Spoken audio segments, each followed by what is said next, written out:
Olá pessoal, esse é mais um Fala Carlão e o Fala Carlão, você já sabe, é sempre na prateleira de cima do agronegócio brasileiro. Continuamos aqui no estande da Netafim, em Luiz Eduardo Magalhães, Bahia Farm Show.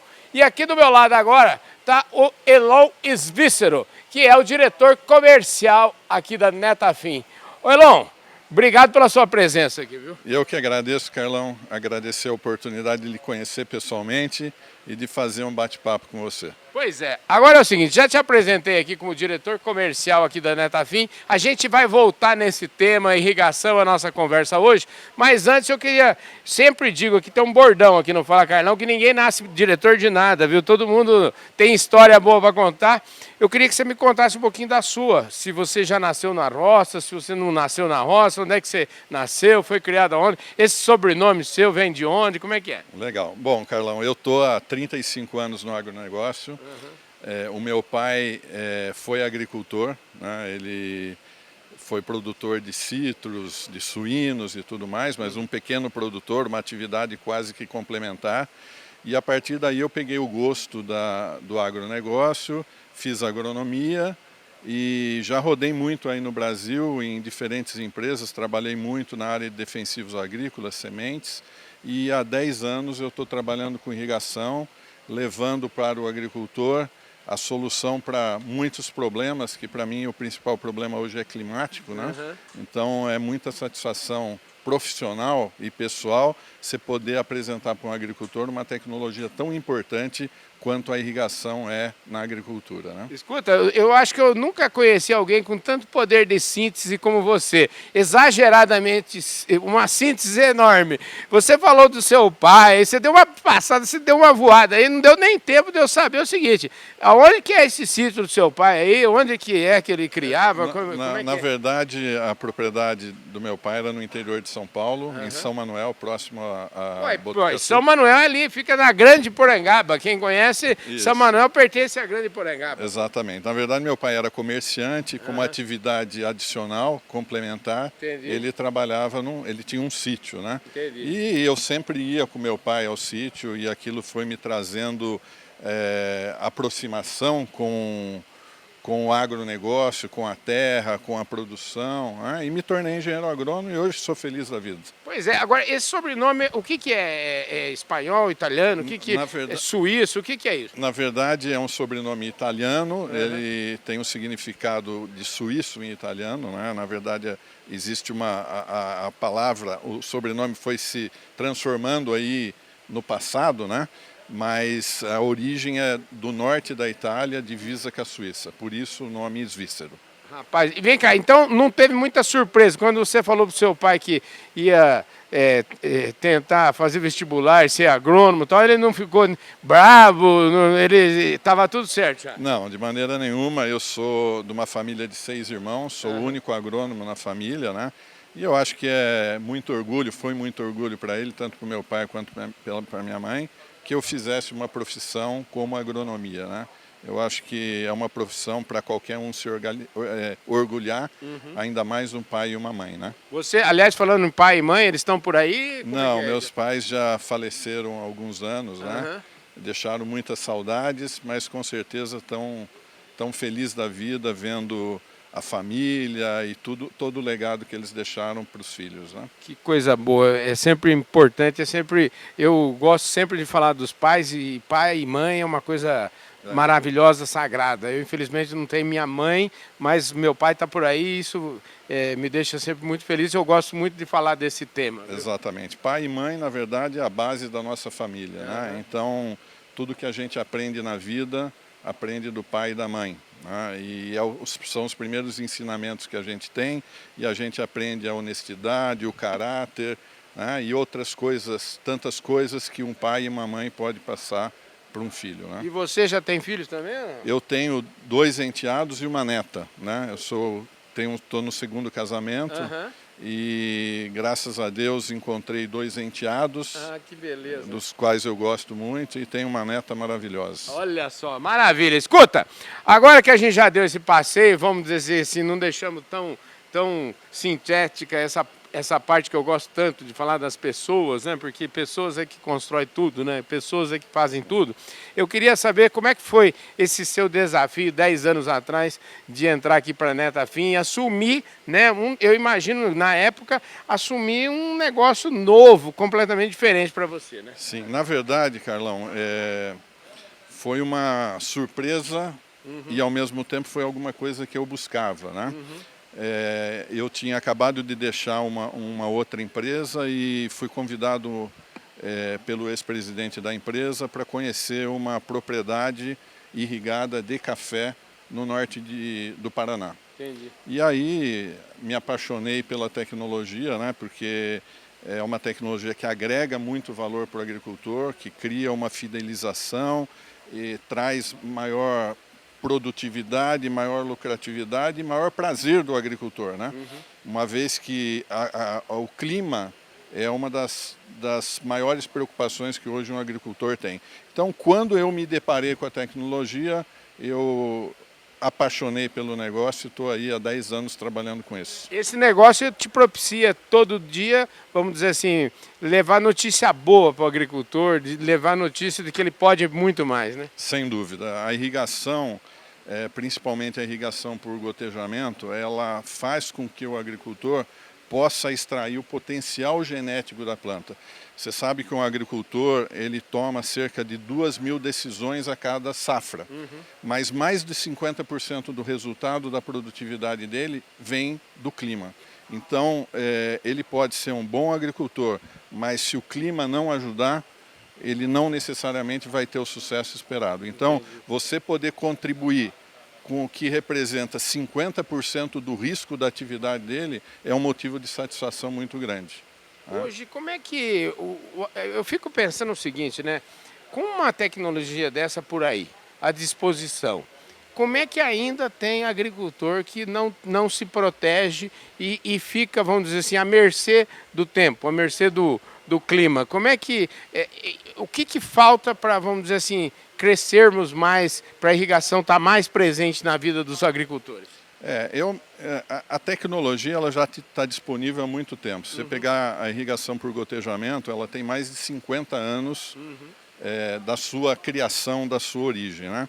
E eu acredito que a irrigação é um trabalho realmente lento, mas que ele vem se solidificando nos últimos anos, porque independente do local que você está hoje no Brasil, por exemplo, um dos grandes pontos não é a falta da água, é a má distribuição da chuva durante o período de produção, né? E isso tem ficado cada vez mais claro para o agricultor. Então, aquele agricultor que não acreditava que o clima fosse um problema para ele e ele desconhecia a tecnologia, nos últimos anos ele vem procurando cada vez mais. Então eu acho que é uma questão de tempo, porque a tecnologia ela está aí cada vez mais eficiente, cada vez mais disponível e cada vez mais os agricultores procurando por ela. Então eu acho que é uma tendência natural esse aumento da procura pela irrigação aqui no mercado brasileiro. Maravilha. Ô Vinícius, pega aqui para mim um negócio desse aqui, já que ele falou em tecnologia, vou mostrar aqui, o povo gosta de parpar, né? Eu sou lá no interior, a gente gosta de pegar as coisas aqui, ó. Olha aqui, ó. Isso aqui, eu tô vendo que vocês estão usando isso aqui em todas as feiras. Eu queria que você falasse um pouquinho desse tema aqui, porque até eu gosto muito dessa história, né? Que o agricultor tem uma fazenda diferente embaixo do pé dele e não fica sabendo, né? Como é que essa tecnologia mostra isso para ele? Pois é. Contando um pouquinho da tecnologia para você, dentro desse tubo existe o que a gente chama aqui do gotejador, por onde sai a água em gotas, né? E essa tecnologia foi desenvolvida em Israel, que todo mundo sabe é um país que praticamente não chove. Sim.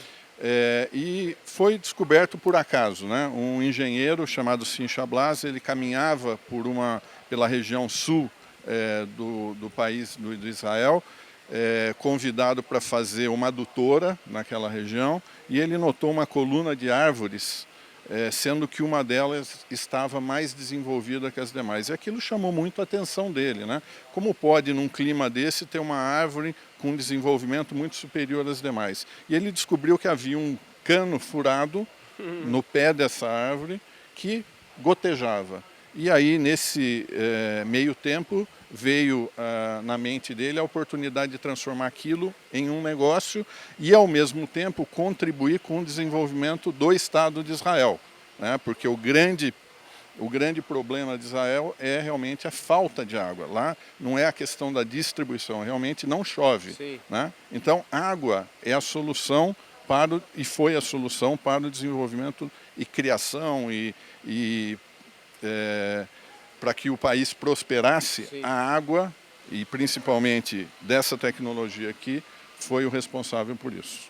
É espetacular isso aqui. O mais interessante é que isso aqui é a prova de, inclusive, a gente fica pensando, num terreno mais inclinado assim, como é que cai mais? A mesma água que cai aqui embaixo. É chique esse negócio. É chique, exatamente. É uma tecnologia que nesses últimos 50 anos ela foi evoluindo ano a ano, ela continua evoluindo, né? E ela possibilita que em qualquer relevo você tenha a mesma distribuição de água. Então você pode ter uma distribuição regular da água, independente da inclinação do terreno que você pretende irrigar. Isso tudo está dentro de uma pequena peça que é o gotejador. Espetacular. Ó, deixa eu te falar, além de tudo, né, quando a gente está falando de irrigação, a gente já está falando de tecnologia no último furo.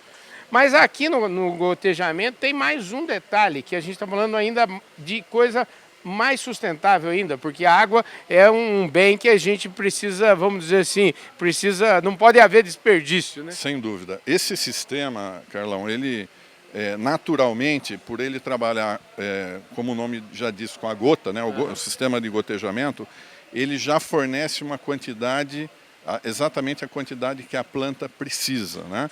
E o fato dele ter atrelado a esse sistema uma automatização, uma automação, né, do sistema, ele permite que você jogue a quantidade da água que a planta precisa no momento do ciclo fenológico dela, tá? E na quantidade que ela precisa, ou seja, você evita qualquer tipo de desperdício. Adicionalmente, o sistema permite que você jogue também, coloque na planta toda a nutrição que você pretende fornecer para ela, de acordo com o ciclo ou estágio de desenvolvimento dela. Isso permite também que você gaste ou utilize a quantidade de nutrientes exata que ela precisa no momento que ela precisa. Então é uma tecnologia que é o sonho do agricultor. Dispensa comentário. Sem dúvida. Escuta, a sua vida está fácil. Eu apresentei você como diretor comercial aqui. Essa região, aqui nós estamos meio que na Disneylândia da irrigação no Brasil, né? É uma região importante. Nós estamos sobre aqui um dos maiores aquíferos do Brasil, que é o aquífero Urucuia, uma região que tem uma distribuição climática ruim, com alguns veranicos, inclusive na época chuvosa. Isso faz com que a agricultura encaixe no planejamento de produção do agricultor aqui. E a tecnologia de irrigação por gotejamento, ela vem contribuir no que a gente chama de um sistema de harmonização desses sistemas de irrigação, para que o agricultor possa irrigar 100% da área dele. Isso é um show, né? Porque você sabe que o Ricardo me explicou isso aí. Nós estávamos lá na última exposição, acho que foi Tocantins, não, foi em Brasília, né? Nós estivemos juntos. E ele estava me mostrando lá o tanto que... aliás, eu nunca tinha pensado nisso, que pivô, por exemplo, é redondo, né? Entre um pivô e outro sobe uma área danada, né? Sem dúvida. Hoje a gente está vivendo um cenário com aumento do valor da terra, isso muito significativo, né? Aumento dos custos de produção e uma necessidade de aumentar a produção de alimento. Então hoje o agricultor ele não pode deixar de plantar ou de produzir em uma parte da área dele que é produtiva, né? Então quando a gente fala das laterais do pivô, ela representa mais ou menos 20% da área total do agricultor, ela deve ser irrigada também. Com isso você está aproveitando melhor a área, você está produzindo e mais do que isso, você também está melhorando o seu manejo da cultura, você está otimizando o uso de toda a mecanização, adubação, tratos culturais, colheita, que você tem naquela propriedade, porque você não tem limitação nenhuma na área para plantar e colher. Maravilha. Ô, Elon, show de bola, viu? A gente podia ficar conversando mais tempo aqui, mas o nosso programa tem um certo limite. O povo já puxa a minha orelha se eu incumpridar demais. Falar de irrigação não é só um prazer, né? A irrigação é uma tecnologia espetacular, então ela é extremamente empolgante. Então a gente tem assunto aqui para falar muito tempo, né? Mas da minha parte é um prazer imenso aqui estar com você, conversar com você e poder falar um pouco dessa tecnologia que ela agrega tanto valor ao agricultor e, obviamente, à agricultura. Maravilha, gente. É isso aí. Falei aqui com o Elon, que é diretor comercial aqui da Netafim, deu uma aula aqui pra gente, falou um pouco da história, deu uma aula de irrigação para todos nós e a gente vai ficando por aqui, direto de Luiz Eduardo Magalhães, Bahia Farm Show, cobertura total aqui no seu programa Fala Carlão. Valeu!